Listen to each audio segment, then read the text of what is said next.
विषय में सुना है क्या?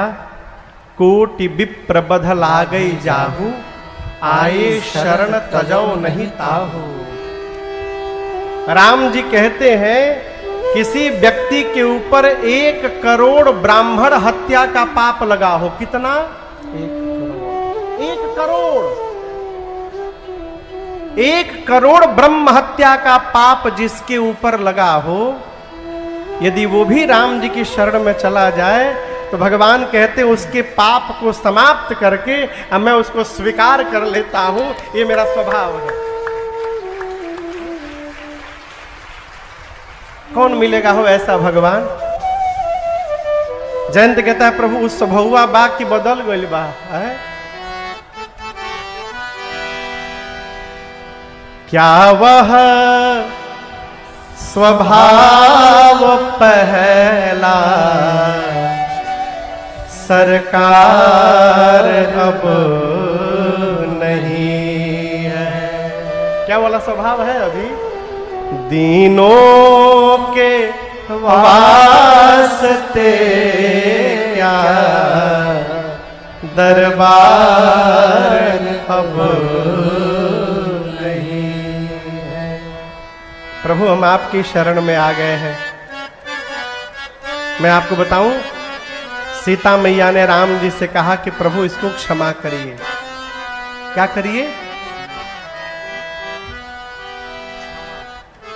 भगवान क्षमा इसको करिए, इसका सिर पुष्प चढ़ा चरणों में। गिरिजा महिजा अपना दुख भूल गई, कब? जब शरणागत काग पड़ा चरणों में। शरण में आकर जब गिर गया, मां बोली प्रभु इसको क्षमा करिए। मैं कहती हूं आप इसको क्षमा करिए। राम जी केवल उसका 1 आंख ले लिए, 1 आंख इसलिए ले लिए। यदि न लेते तो आगे चलकर यही जगत के लोग कहते कि राम जी का छोड़ा हुआ ब्रह्मास्त्र विफल हो गया। उस ब्रह्मास्त्र की महिमा रखने के लिए राम जी केवल 1 आंख ले लिए उसको।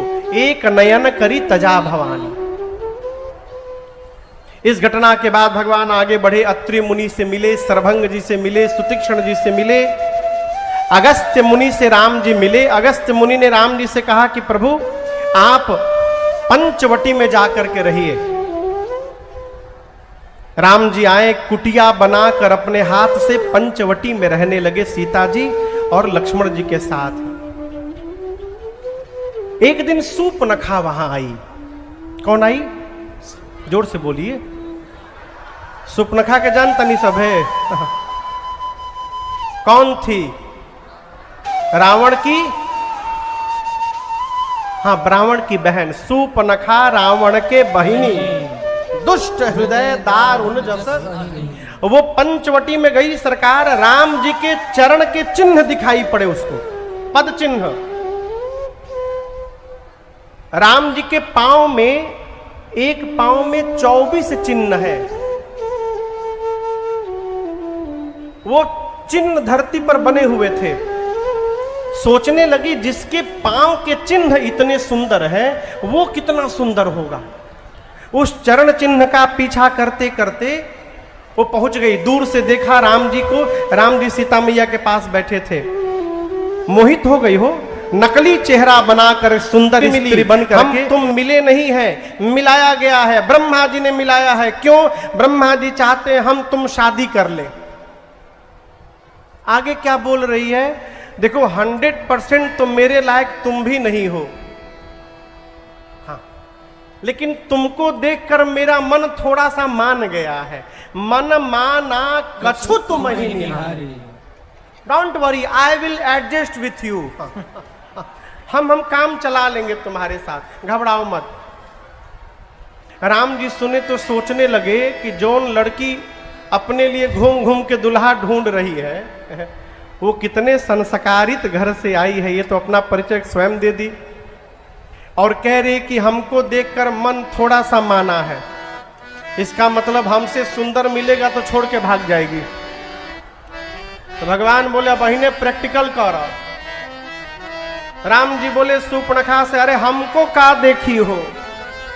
एक बार उधर जाओ, अहै कुमार मोर लघु भ्राता।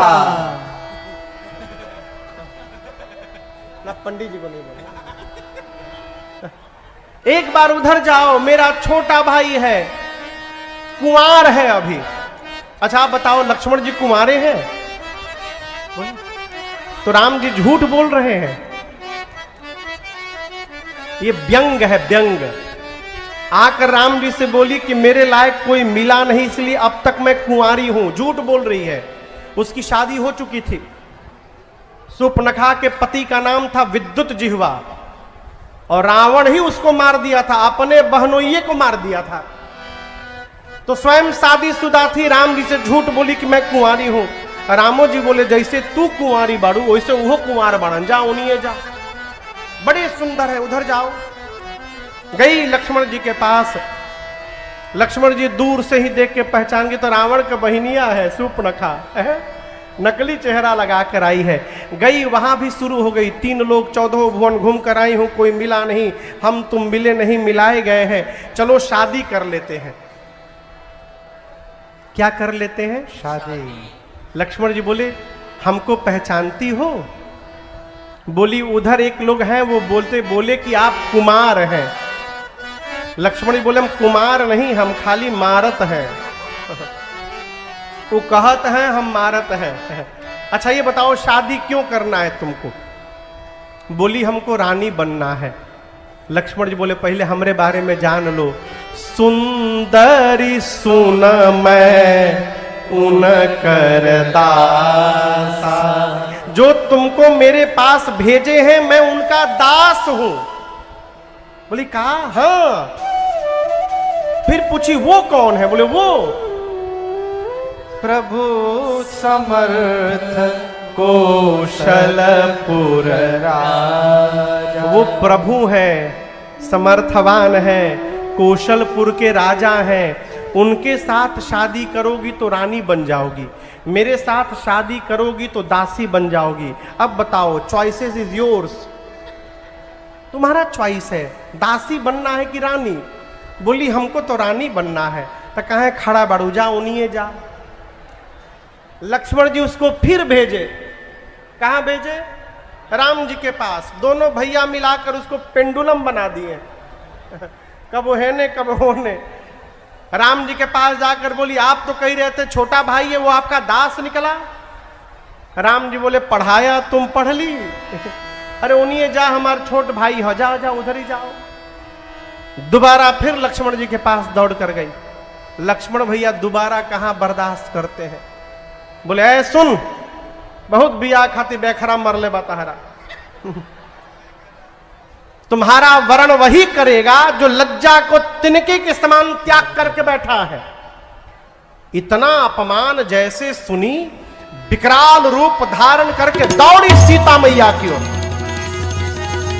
राम जी देखे सुपनखा के विकराल रूप को, लक्ष्मण जी को आदेश दिए भाई काट दो। क्या कर दो? काट दो। का काट दो? खाली नकिए ना कटाई। लक्ष्मण अति लाघव सो नाक कान बिनु ताके कर रावण कहा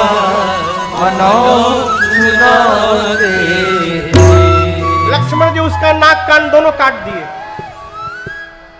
बहुत पहले सरकार एक श्रोता हमसे कथा में प्रश्न किया, बहुत पहले 10 साल हो गया होगा। महाराज जी लक्ष्मण जी तलवार से काटे थे कि धनुष बाण से कि चाकू से? प्रश्न था श्रोता का। हम बोले जब काटे थे तो हम नहीं थे वहां पर।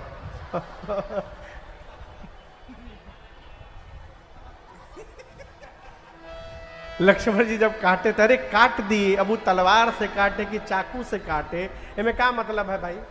वो स्वामी जी कहते हैं लक्ष्मण अति लाघव सो नाक कान बिनु की। उसका नाक दोनों कान दोनों सब कटवा दिया। कान क्यों कटवाया? केवल बोलती थी, सुनती नहीं थी। राम जी बोले अब सुनती नहीं तो टोपा नियर कान लेके घूम ला के क्या मतलब, काटो कान इसका।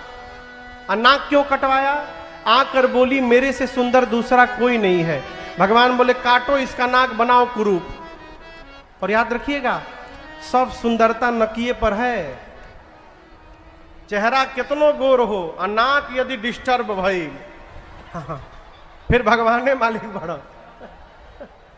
क्या हो? आज भी जब कोई बिटिया को देखकर शादी के लिए आते हैं घर में, तो घरवा वाले पूछते का हो लड़किया के नाक नक्शा ठीक है ना? के नक्शा? नाक के नक्शा। हाँ, लक्ष्मण जी उसका नाक कान काटे, उसके हाथ पे रखे सूर्पनखा के, अब बोले जाके रावण को कहना कि मैंने चुनौती भेजी है उसको। गई खरदूषण के पास,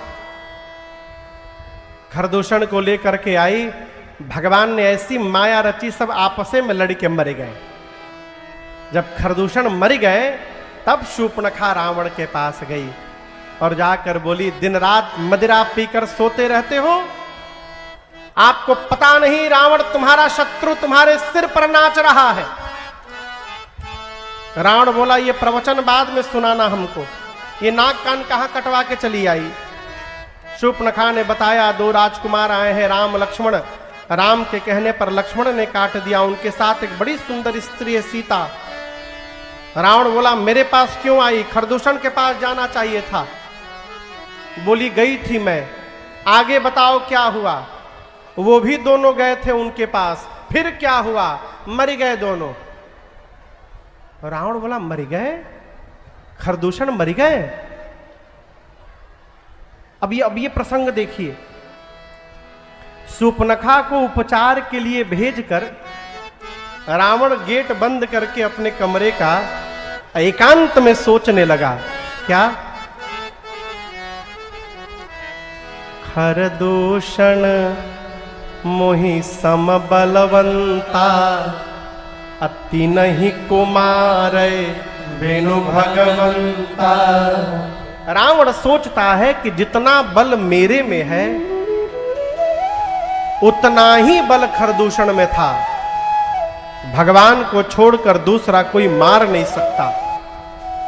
रावण, खरदूषण मर गए हैं, इसका अर्थ है कि धरती पर भगवान ने अवतार ले लिया है। अब भगवान आ गए धरती पर, बिना भगवान के खरदूषण मरने वाले नहीं है। अब रावण बेचैन, भगवान आ गए हैं तो मेरा भी तो उद्धार होना है। एक काम करूं, आज से भजन शुरू करता हूं। उठाया माला, नाम जपना शुरू किया, आधी माला जपा था तब तक माला हाथ से गिर गई। रावण कहता, ओहो, हमसे भजन हो ही नहीं पाएगा, मेरा तामसी शरीर है, हो ही भजन न तामस दे। अब रावण सोचता है भगवान आ गए, भजन नहीं कर पाऊंगा तो उद्धार कैसे होगा? बहुत सोचने के बाद निर्णय लिया, भजन नहीं कर सकता हूं तो क्या हुआ, युद्ध तो कर ही सकता हूं मैं राम जी से। मैं राम जी से युद्ध करूंगा और राम के बाण से प्राण का त्याग करके ये रावण भी अंत में मुक्ति प्राप्त कर लेगा। इसके अलावा दूसरा कोई रास्ता नहीं मेरे पास। इसका क्या मतलब? रावण सब जानता है कि राम जी क्या है, उसके पास दूसरा कोई रास्ता नहीं है। चला मारीच के पास। इधर लक्ष्मण जी कहीं गए थे पुष्प लेने, तो एकांत पाकर राम जी ने सीता जी से कहा, सीता जी, जब तक मैं धरती से निशाचरों का अंत न कर दूं, आप अग्नि में जाकर के बैठ जाइए। तुम पावक महु करो निवासा। प्रभु की बात मानकर मां अग्नि में जाकर बैठ गई और राम जी के पास सीता मैया ने अपना प्रतिबिंब छोड़ दिया, छाया। अब राम जी के साथ जो है वो असली सीता मैया नहीं है, नकली सीता जी है, छाया। असली मैया कहां है? जोर से बोलिए। अग्नि में जाकर बैठ गई। इसका अर्थ है रावण सीता मैया का हरण नहीं किया, रावण सीता मैया की छाया लेके लंका गया था। और जो आप लोग कहते हैं कि राम जी ने सीता मैया की अग्नि परीक्षा ली, वो कोई परीक्षा नहीं थी। जो सीता मैया अग्नि में छिप के बैठी थी, उनको अग्नि से बाहर निकालना था, इसलिए भगवान ने वो लीला रची। प्रतिबिंब की सीता जी जाके जल गई और असली सीता मैया बाहर आ गई, और ये रहस्य दूसरा कोई नहीं जान पाया। लक्ष्मण जी को भी नहीं पता है कि ये नकली सीता जी है। लक्ष्मण हूं यह मर्म न जाना, जो कछु चरित रचा भगवाना। रावण गया मारीच के पास, जाकर कहा कि चलो सोने का हिरण बनो। मारीच बोला क्यों? रावण बोला राम की पत्नी का हरण करना है। मारीच बोला दिमाग ठीक बा, जिस राम ने ताड़का को मारा, सुबाहु को मारा, खरदूषण को मार दिया, उस राम को तुम मनुष्य समझते हो? राम भगवान है, शरण में चले जाओगे तो उद्धार होगा। रावण बोला हम प्रवचन सुने नहीं आई ले जा, चलते हो कि नहीं चलते हो, हां ना में उत्तर दो।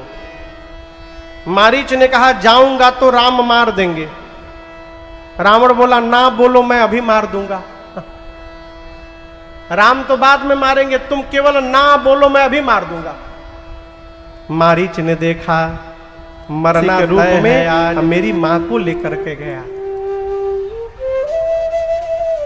देवता देख रहे हैं, परंतु किसी देवताओं की हिम्मत नहीं कि रावण का मार्ग रोक दे।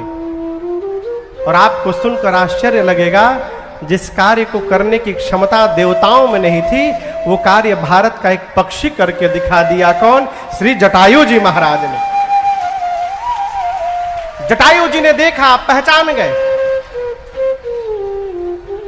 रघुकुल तिलक नारी पहचानी, अरे मैं तो राम की पत्नी मेरी बहू सीता है। चिल्लाए जटायु जी, सीते पुत्री करसी जनित त्रासा, आता हूं करिहूं जात उधान करनासा, अभी आता हूं, उस निशाचर को समाप्त करता हूं। जटायु जी ने रावण को दुष्ट कहा। रे रे दुष्ट ठाड़ की न होई, क्यों नहीं खड़ा होता है? क्या कहा जटायु जी ने? बोलिए दुष्ट।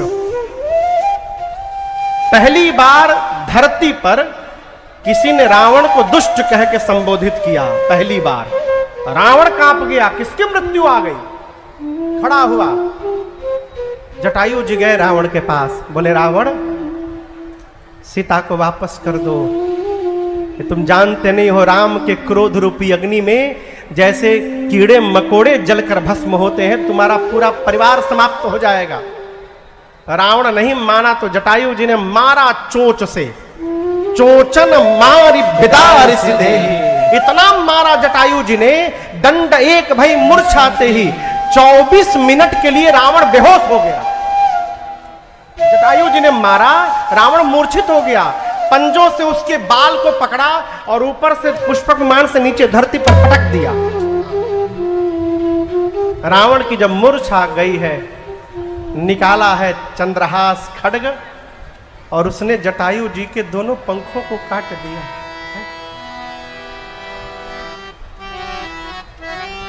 काटत पंख पराग धरनी। अब आप इस बात की कल्पना करिए, किसी का पंख कट जाए तो वो क्या कहेगा? अच्छा हुआ है मेरे साथ कि बुरा हुआ है? बोलिए बोलिए, बुरा हुआ है ना मेरे साथ। लेकिन जटायु जी मालूम है क्या बोले? सुमिरी राम के अद्भुत कर। जटायु जी बोले हे प्रभु आपने अद्भुत कर दिया नाथ, अद्भुत कर दिया प्रभु, अद्भुत कर दिया। किसी ने पूछा जटायु जी से आपकी मति बिगड़ गई है, आपके दोनों पंख कट गए, आप कहते राम जी ने अद्भुत कर दिया। जटायु जी बोले भगवान ने मेरे पर कृपा कर दी, राम जी ने मुझे निश्चिंत कर दिया। मेरे शरीर में यदि पंख लगा होता तो सीता जी के हरण की बात कहने की जिम्मेदारी मेरी रहती, मुझे जाकर राम जी को बताना पड़ता। भगवान ने पंख कटाकर मुझे निश्चिंत कर दिया। अब मुझे राम के पास नहीं जाना है, अब राम को मेरे पास आना होगा। मैं निश्चिंत बैठा हूं यहां पर है? जानते हैं भक्ति क्या है? किसी भी परिस्थिति में यदि हम भगवान की कृपा का दर्शन कर रहे हैं, ये जीवन की भक्ति है। हर परिस्थिति में भगवत कृपा का दर्शन हो। राम जी लक्ष्मण जी के साथ आश्रम में आए, मां से बिना आश्रम देखकर भगवान बहुत व्याकुल हुए। ढूंढते ढूंढते रोते रोते जटायु जी से मिले राम जी। राम जी ने जटायु जी को गोद में लेकर बैठे, अपने गोद में लेकर के बैठे। जटायु जी बोले, प्रभु देखनी हाँ जात सिया। ये गीत आदरणीय भरत बैठे हैं। हाँ, ताने के लिए मैं प्राण रोक करके बैठा था ना भरत भैया, मैं बता दिया, अब आप मुझे विदा करिए यहां से। मालूम है राम जी क्या बोले? जटायु जी से बोले, राम जी तात आप मेरे पिताजी के मित्र हैं, इसलिए आप मेरे लिए भी पिता के बराबर हैं। मेरे पास पिताजी नहीं है, आपके पास बेटा नहीं है, ऐसा कुछ नहीं हो सकता। आप कुछ दिन और जीवित रह जाते, मुझे पिता का सुख मिल जाता, आपको पुत्र का सुख मिल जाता। मोरे कहे तात कछु दिन जीजे। जटायु जी बोले, राम सत्य कहा आपने, मैं आपके पिता का मित्र हूं, लेकिन आप ये बताओ, मेरा मित्र अपने पुत्र के वियोग में मर गया आपके लिए। यदि दशरथ राम के लिए मर सकता है तो क्या जटायु अपनी बहू सीता के लिए नहीं मर सकता है? क्या मैं अपने बहू के वियोग में प्राण का त्याग करूं? ये सुनते राम जी के नेत्र सजल हो गए। भगवान ने कहा कि मैं आपको क्या दे सकता हूं, आप शरीर छोड़कर मेरे धाम जाइएगा। अविरल भक्ति मांग करके जटायु जी ने शरीर का त्याग किया है। और आप दर्शन करिए, जो सौभाग्य राम जी ने अपने पिताजी को नहीं दिया, वो सौभाग्य राम जी ने जटायु जी को प्रदान किया। उनका अंतिम संस्कार राम जी अपने हाथों से पूर्ण किए। तेहि के क्रिया जथोचित निज कर कीन्ही राम। राम जी आगे बढ़े, मार्ग में कबंध नामक एक दैत्य का उद्धार किया प्रभु ने। और आगे चलकर भगवान शबरी मैया के कुटिया पर पहुंचे। किसकी कुटिया पर पहुंचे? शबरी मैया की। शबरी मैया की कहानी आप लोग जानते हैं? के जानता? शबरी मैया का विवाह होने वाला था, शादी के एक दिन पहले खिड़की से देखी कि दरवाजे पर बहुत सारे पशु लाके बांधे गए हैं। शबरी मैया ने अपनी सखी से पूछा, कितने सारे पशु क्यों बांधे गए हैं? उसने कहा कि कल बाराती आएंगे तो बारातियों का भोजन बनेगा इनको मार करके। शबरी मैया सोची, जिस विवाह में इतने पशु मार दिए जाएंगे, उस विवाह से कौन सा मंगल होगा मेरा। रात में घर छोड़ के भाग गई।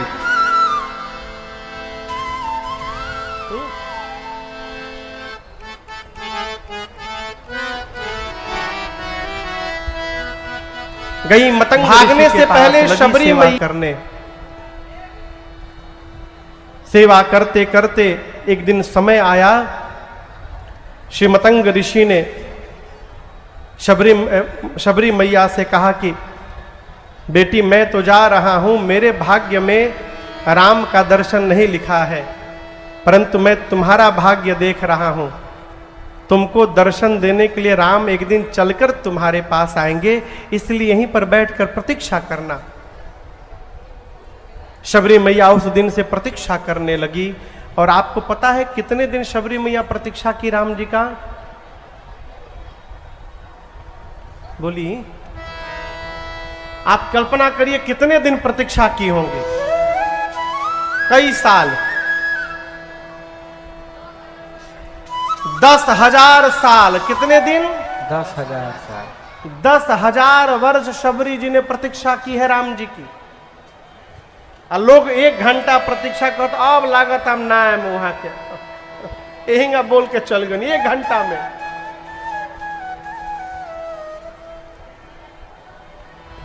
शबरी मैया कहती हैं, एक बहुत पुराना पद है बिना हम लोग का,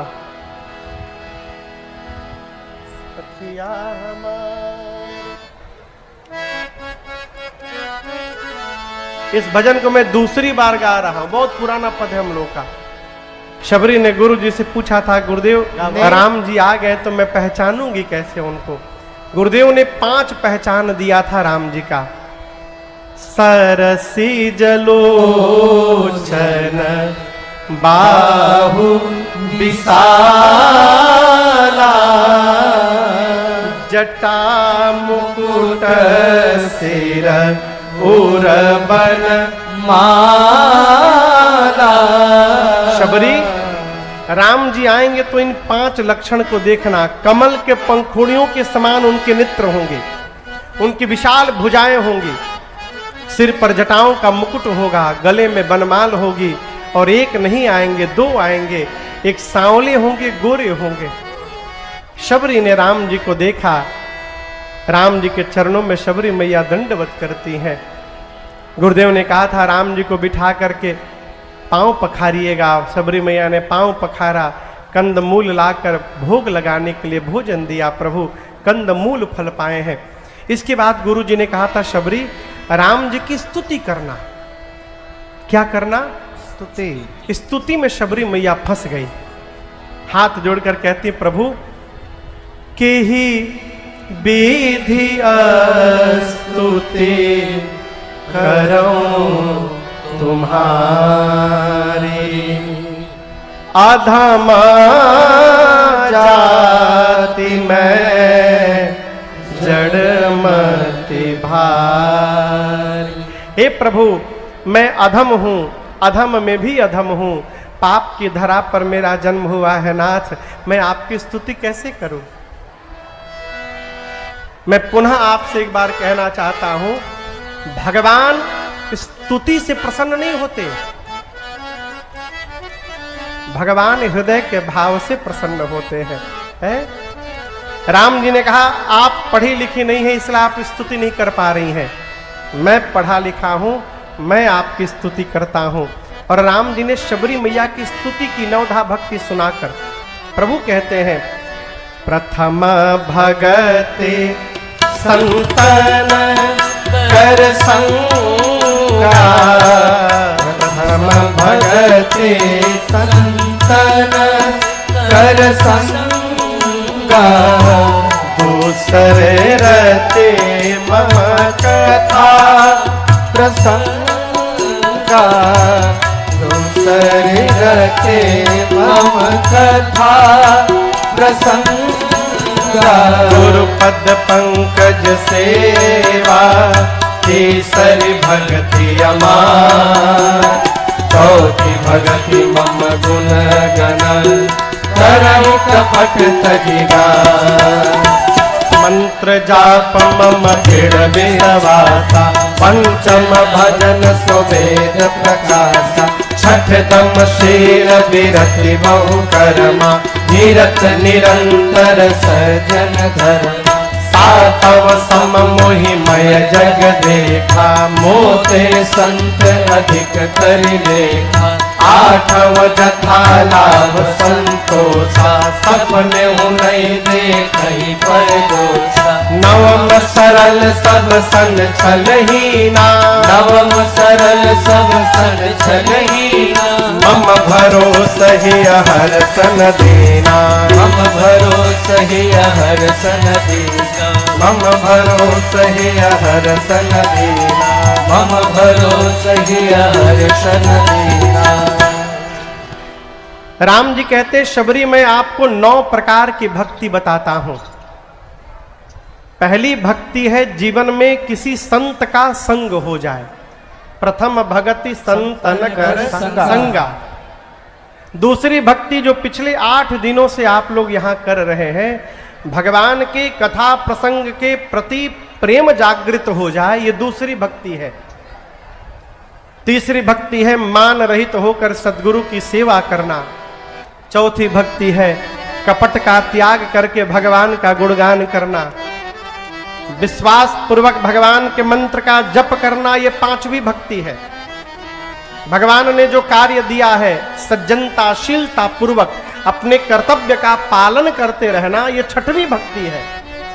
सबको एक समान देखना, और संत का सम्मान भगवान से अधिक करना, ये 7वीं भक्ति है। धर्म पूर्वक जितना लाभ हो रहा है उसी में संतुष्ट रहना और सपने में भी किसी के दोष की चर्चा न करना, ये 8वीं भक्ति है। 9वीं भक्ति राम जी कहते हैं सबरी, जीवन में सहज हो जाना, जीवन में सरल हो जाना, ये 9वीं भक्ति है और यही सबसे कठिन भक्ति है। देखिए, हम आपसे कहें कथावाचक बनना सरल है सरकार, नेता बनना सरल है, जीवन में कुछ भी बनना सरल है, परंतु सरल बनना बड़ा कठिन है। इसीलिए राम जी ने इसको 9वें पायदान पे रखा। हमारे अयोध्या के एक महात्मा कहते थे, महाराज सरल का अर्थ क्या है? जिसके हृदय में 100 से सीता जी, र से राम जी और ल से लक्ष्मण जी सर्वकाल विराजमान रहते हैं, वो जीव सरल है। सरल, सीता जी, राम जी, लक्ष्मण जी, जिसके हृदय में विराजमान है वो सरल है। राम जी ने कहा, शबरी 9 में से एक भी भक्ति जिसके पास है वो मुझे अतिशय प्रिय है। आप में तो 9 की 9 भक्ति विद्यमान है। आप सीता जी के विषय में कुछ जानती हैं? शबरी मैया बोली, जान के भी पूछ रहे हैं प्रभु। मेरे गुरु जी ने कहा था आप पंपा सरोवर जाइए, वहां सुग्रीव से मित्रता होगी, आगे का काम सुग्रीव पूरा करेंगे। इतना कह के शबरी मैया ने अपनी कथा सुनाई, भगवान का स्वरूप अपने हृदय में धारण किया और दाहिने पांव के अंगुष्ठ से योग अग्नि को प्रज्वलित कराकर मां सबरी ने अपने आप को जला करके भस्म कर दिया। शबरी का तेज भगवान के चरण में प्रवेश किया है। राम जी पंपा सरोवर गए, वहां नारद जी मिले हैं। राम नाम श्रेष्ठ हो ऐसा वरदान मांगा है, संतों का लक्षण पूछे हैं और विदा लेकर गए। थोड़ा विश्राम करने के बाद भगवान आगे बढ़े और यहां से किष्किंधा कांड की कथा प्रारंभ होती है। सबरी जी ने कहा था, प्रभु सुग्रीव जी से मित्रता करिएगा, पंपा सरोवर पर सुग्रीव मिलेंगे। नहीं मिले। राम जी बोले, हम ही लोग आगे बढ़ जाएं। राम लक्ष्मण जी आगे बढ़े। ऋष्यमुख पर्वत निकट आया, जहां सुग्रीव ऊपर रहते थे। सुग्रीव जी राम लक्ष्मण जी को आते देख डर गए। हनुमान जी को बुलाया तुरंत सुग्रीव जी ने। कथा में पहली बार श्री हनुमान जी महाराज का आगमन हो रहा है आज, पहली बार। खाली थपरी बजैला से ना चली।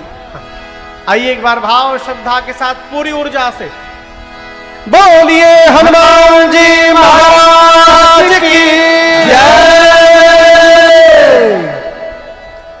हनुमान जी को बुलाकर सुग्रीव ने कहा कि धरी बटु रूप देखु तय जाई, कहे सुजान जी शयन बुझाई। आप बटुक का रूप धारण करके हनुमान जी जाइए, पता लगाइए दोनों कौन है।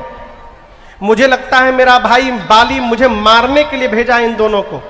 यदि आपको लगे कि ये मारने आ रहे हैं, आप तुरंत नीचे से इशारा करिएगा, मैं तुरंत भागूंगा यहां से। भागो तुरंत, बजाओ यह सैला। सुग्रीव जी भागने में एक नंबर, जहां कुछ हो जाए भाग लेते हैं। श्री हनुमान जी गए, जाकर ब्राह्मण का वेश बना करके जाकर के राम जी को प्रणाम किए हैं। अच्छा, आपसे एक प्रश्न पूछ रहा हूं, जिस समय राम जी और हनुमान जी मिले हैं आज, ये कौन सा महीना चल रहा है पता है? जेठ का महीना है, जेठ का। तपती चिलचिलाती धूप है। अब आप बताइए, तपती धूप में कोई नंगे पांव चलेगा तो उसके पांव कैसे हो जाएंगे?